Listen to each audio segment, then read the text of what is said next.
How to fix Facebook Messenger always says waiting for the network.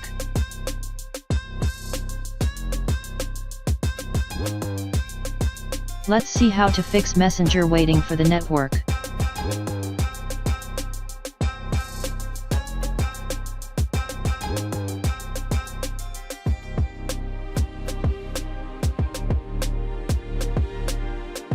Now find the Messenger apps.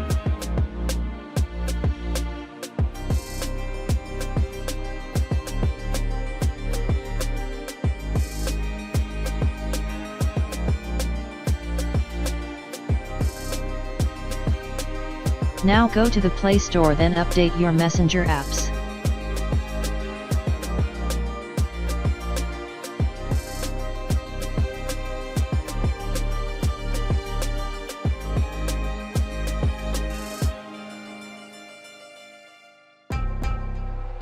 See now showing my friends online. If your Messenger is having this problem, fix it like I did. Thanks for watching. Please subscribe to my channel.